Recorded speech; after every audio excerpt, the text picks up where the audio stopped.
Paul hacked into his dad's Amazon account. My son has spent $10,000 of our money on Amazon packages.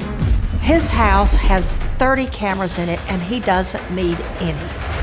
I've seen Paul make up to 40 charges in one day. And all the packages are still at our house. I don't press charges because I don't want to see him go to jail again, because I don't think he'll live through it.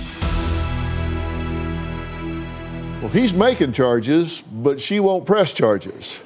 Carol says her 48-year-old son, Paul, is a lazy thief who has stolen at least $100,000 from her and her husband and is now trying to take the $1 million they made from selling their pet store.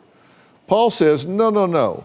He deserves the money and he will not stop stealing because it's what they owe him. Hear what he has to say. I feel betrayed, used, abandoned by my own parents. They got what they needed, said to hell with the family, and threw me away with the trash. My parents had a pet store for 30 years and sold it for $1 million, and it was my idea, a store I started, and it was promised to me. The day I found out they sold the business, I was angry beyond belief. I started charging everything I could to their Amazon account like crazy. I've stolen $10,000 from my parents in the last 6 months. When my mother found out about it, I told her I'd been charging as many things as I could just to be vindictive. She said to stop, but I haven't stopped. I've been arrested for forgery and assaulting my parents, which is completely false. I can't get a job because, thanks to my parents, I'm a violent felon and a convict. I barely survived. My parents paid my house off, but it's the smallest, nastiest, dirtiest piece of junk ever. I'm stuck there with my wife, 35 cats, 6 dogs. My mom gets my disability check and pays all my utilities and bills. It disgusts me to be in her presence with what they did to me. They've taken everything from me. My parents were out buying houses, Mercedes, and I was supposed to be able to live that way one day. They took that away from me. I worked all my life in that pet store to make them rich. They're mad because they say I took things from the store, but I had the right to take those things and I didn't hide it from them.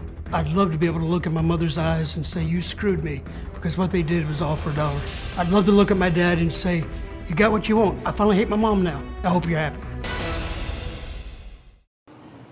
Okay, Paul, I'm glad you're here. You said, just as you came out, that you had something you wanted to clarify. You've been listening to everything that's been said so far. Yes. And I'm going to give you the floor to clarify anything and everything you want to clarify.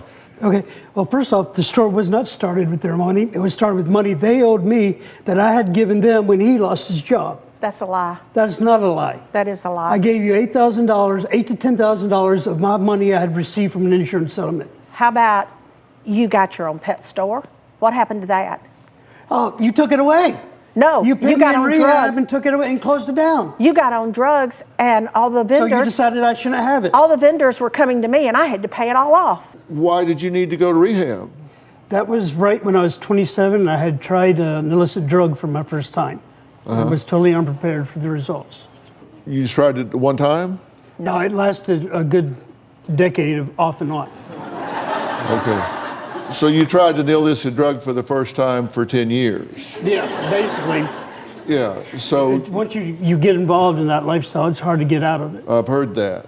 He OD'd. I did not He OD. also, at one point, he came to my house and he took off high and he was hiding in neighbors' backyards. You get shot that way in Texas.